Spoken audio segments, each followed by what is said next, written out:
Good morning, good morning, good morning, good morning, good morning mga ka-Inquinarians, mga team Kagulay. Magandang umaga po sa inyong lahat. Napakagandang umaga po ng Merkules, no? Bago po tayo maghatid ng estudyante, para po maganda po ang gising ninyo, meron po tayong napakagandang katanungan sa ating mga OFW, sa ating pong mga household workers, sa mga seaman, no? Para saan po ba ang pagbangon nyo sa umaga o sa gabi, sa mga night shift? Para saan po ang pagbangon ninyo? Napakaganda po ng tanong, ano? So, kayo po, mga household worker, lalong-lalo na mga household worker, kasi napakahirap ng trabaho nila nasa bahay, no? So, minsan masasabi natin delikado. Kasi nga, nandyan yung storya ng rape, nandyan yung storya ng maltreatment, no? So, ganun po, no? So, kayo pong mga household worker na baguhan sa abroad or mag-a-apply pa lang papuntang abroad, para saan po ang pagbangon ninyo? Di ba? Siguro po, kayo pong mga naho-homesick dyan sa abroad, tanong nyo sa sarili nyo, para saan ba? Bakit po ba ako nandito sa abroad? Anong ginagawa ko rito sa abroad? Diba? Para sa anak ko? Para sa anak ko ba ito na nag-aaral? Para sa anak ko bang may sakit? Para sa asawa ko bang na-stroke? Para sa asawa ko bang hindi na makapagtrabaho dahil ganito? Diba? So, para saan? Kaya po, napakadali pong labanan ng hirap kung masasagot nyo yung katanungan, para saan po ba ang pagbangon ninyo sa umaga, sa gabi, yung mga night shift, no? Yung mga napakadaling magdesisyon na uuwi ng Pilipinas, 1 buwan, 2 buwan lang sa Pilipinas, no? Napakadali nilang magdesisyon. Huwag po kayong magdesisyon kaagad na uuwi. Pag nagka-problema po kayo sa first employer ninyo, balik po kayo sa FRA ninyo. Balik kayo sa foreign recruitment agency ninyo dyan sa kung saan man kayo. Nandiyan kayo sa Saudi, nandiyan kayo sa Kuwait, sa Qatar, sa UAE. No, balik kayo doon. Pagbalik nyo doon, pahanap kayo ng ibang employer na magkakasundo kayo.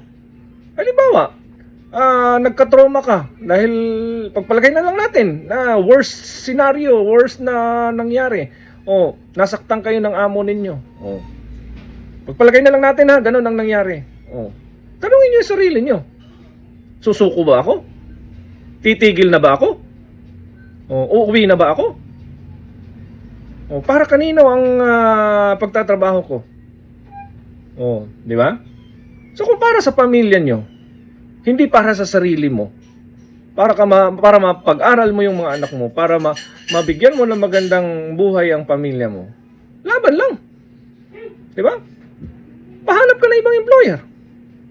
Kasi yung mga FRA, hindi rin yan sila gusto na mariripat ka, na iuuwi ka. Matutuwa yan sila na yung bang meron kang kagustuhan na talagang magtrabaho. Tutulungan kanila na makapagtrabaho sa matinong employer. Kasi hindi rin naman natin yung bang mahuhulaan yung ugali ng isang tao. Parehas lang din lang po yan sa atin, mga Pilipino. Merong mga mabubuting asal, may hindi mabubuting asal. Yun nga lang, tatanungin mo rin yung sarili mo. Bakit kaya? Ano kaya ang pagkukulang ko? Anong pagkukulang ko na hindi satisfied yung amo ko? Baka naman mamaya nasobrahan ka sa kaka-TikTok. Oras ng trabaho, nagti-TikTok. Oras ng trabaho, nagsi-cellphone. Try to ask yourself. Tanungin mo yung sarili mo. Kasi pumunta ka riyan, na-hire ka dito sa Pilipinas, papunta dyan sa abroad, para magtrabaho, hindi para mag-cellphone. Di ba? Yun naman kasing kadalasan, minsan, inaabuso natin yung kabutihan ng tao. Inaabuso natin yung binibigyan tayo ng wifi, pinapagamit tayo ng wifi, oras ng pagluluto, nandyan yung cellphone, naka-live, Di ba? Nagbibideo. Hindi po tama yun. Oras po yan ng trabaho eh. Ilagay niyo po sa lugar yung paggagamit ng cellphone. Kahit naman po dito sa atin, sa Pilipinas. No? Di ba? Bawal po yun na oras ng trabaho, nagsi-cellphone ka lang. O sasabihin natin, ay, nakatayo lang naman dyan sa gilid. Inaano. Hindi, distraction pa rin po yun. Distraction po yun sa trabaho niyo. Oras po ng trabaho, trabaho po talaga. O pagkatapos ng trabaho mo, o di pumasok ka sa kwarto mo, mag-cellphone ka. Doon ka mag-TikTok, doon ka kung ano-anong sino-sinong tatawagan mo, pamilya mo ba? 'Di ba? So, wag po kayong sumuko kaagad. Kasi pag sumuko kayo, talo kayo. Talo kayo. Oh. Sige, tanungin niyo 'yung sarili niyo. Tanungin niyo 'yung sarili niyo. Pag-uwi ako ng Pilipinas, anong trabaho ang nag-aantay sa akin? Oh. Halimbawa, hindi ka nakapagtapos ng pag-aaral. Oh, elementary graduate or undergraduate ng elementary. Di ba? Hindi ko sinasabi na yung hindi tayo nakapagtapos ng pag-aaral, wala tayong future. Hindi ko sinasabing ganoon. Ako, di rin naman ako nakapagtapos ng pag-aaral. O high school din lang naman ako. O vocational graduate. O, hindi ko sinasabing ganoon. Pero tatanungin natin sarili natin. Kikita ba ako ng $400? Halimbawa, kung magkakatulong lang ako sa Pilipinas. Di ba? So, ganun po. Kaya kayong mga household worker, huwag po kayong padalos-dalos na magdidesisyon. Halimbawa, nagkasakit kayo sa abroad. Kung pinapagamot naman kayo ng employer ninyo, di magpagaling kayo. Yun na, ang kagandahan doon, libre. Saan ka pa makakahanap niyan? Libre. Libre ang pagpapagamot. Kung dito ka sa Pilipinas, hihingi ka na naman doon kay kapitan. Hihingi ka na naman doon kay mayor, kay konsihal, kay board member, kay governor. Magpapatulong ka na naman. Di ba? Siyempre, nandiyan ka na. Pinapagamot ka naman ng amo mo, binibilang ka ng gamot, pinapacheck up ka. Di magpagaling ka. Pag magaling ka na, di balik trabaho. Ganun lang po yun, no? Kayo pong mga household worker, kung kayo po'y naghihirap, meron pa pong mga mas naghihirap pa po sa inyo.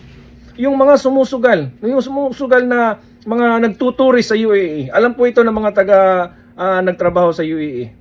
Anong hirap na ginagawa nila? Tourist sila, pumapasok sa UAE. Pagkatapos ng tourist visa nila, i-exit sila dito sa Iran. Tapos babalik na naman uli sa UAE. Alam niyo ba kung gaano kahirap 'yun?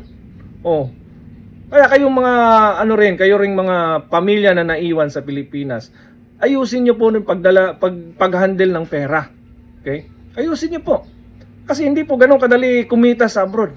Hindi po ganoon kadali ang pag-i-earn ng dollar. Ang dami pong kapalit ng dollar na 'yan. Ang daming kapalit. Yung kalungkutan, hirap, pagod, no? So nandun na lahat. Kaya kayo po na tumatanggap ng dollar sa Pilipinas, i-handle nyo po ng maayos, no? I-handle nyo po ng maayos para naman sa ganon, yung maibsan yung kahirapan kahit kaunti. Ano po? So kayo po, mga household worker, kaya sinasabi ko sa inyo na huwag po kayong sumuko kaagad. Kunting lungkot lang, wala. Desisyon ka agad mag-uwi. Mingi kayo ng advice doon sa mga taong punta ka sa ganito, punta ka sa ganon, maglikramo ka, parang tawag nito yung re-rebuild ka agad ba? Hindi ganon. Ang pinaka maganda po ninyong gagawin, kung halimbawa hindi kayo magkakasundo ng employer nyo, simple lang po. Balik po kayo sa FRA ninyo. Balik kayo sa Foreign Recruitment Agency ninyo. Then, makipag-usap po kayo ng mahinahon. Makipag-usap kayo ng maayos. Okay? Ma'am, sir, gusto ko po talagang magtrabaho. Yung bigyan nyo lang po ako ng maayos na employer na yung magkakasundo kami. Ayoko po umuwi ng Pilipinas. Gusto ko po talagang magtrabaho kasi ang pinunta ko rito, trabaho. Ngayon, pag nagkataon na ganun yung usapan ninyo, okay? Yung FRA, makikinig yan kasi ayaw nila ng ripat. Ayaw nila na malugi din sila na uuwi ka ng Pilipinas na 1 buwan, 2 buwan, 1 linggo, 2 linggo. Ayaw nila ng ganun. They will find na they will find ways na hahanapan ka ng employer. Kaya yung mga nagpapayo naman na uwi ka, magkulong ka, punta ka sa takbo ka kaagad sa embassy, takbo ka kaagad sa polo. Huwag po ninyong payuhan ng ganon. Instead na tutulungan niyo yung tao na meron siyang yung bang inspirasyon, pinapayuhan niyo ng hindi maganda eh.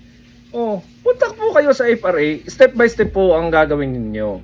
Okay? Hindi kayo nagka-employer ng maayos. Okay? First step, punta kayo sa FRA. Tawag kayo, chat kayo. Sa FRA ninyo, yung mga welfare nila, ma'am, ganito po.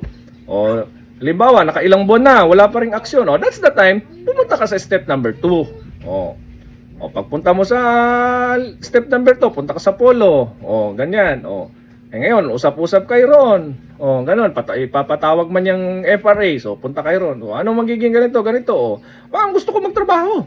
Bigyan nyo lang ako magandang employer. Tatrabaho ko kasi gumigising ako para sa pamilya ko dahil may pinapaaral ako. Dahil may college ako. Dahil gusto kong makapagpatayo ng bahay. Gusto kong makabili ng bangka para may pangisda kami. Gusto kong makabili ng tricycle para may pangpamasada yung asawa ko. Para dalawa kami naghahanap buhay. Huwag po kayong susuko kaagad. Kasi pag sumuko ka, talo ka. Nandiyan ka na eh. As long as na yung bang nandyan yung tiwala mo sa sarili mo, tiwala mo na mapagtagumpayan mo yung hamon sa buhay. Yun. Kaya lagi niyo pong itatanong sa sarili niyo, para saan ang paggising ko sa umaga? Para kanino ang paggising ko sa umaga? Kaya ganun po, no? Sagutin niyo po yan sa sarili ninyo, itanong niyo po yan sa sarili ninyo para po meron pong dahilan para hindi kayo matalo ng kalungkutan, ng kahirapan. So, ganun lang po. Magandang umaga at ako'y maghahatid pa ng aking mga estudyante. Good morning, maasalam!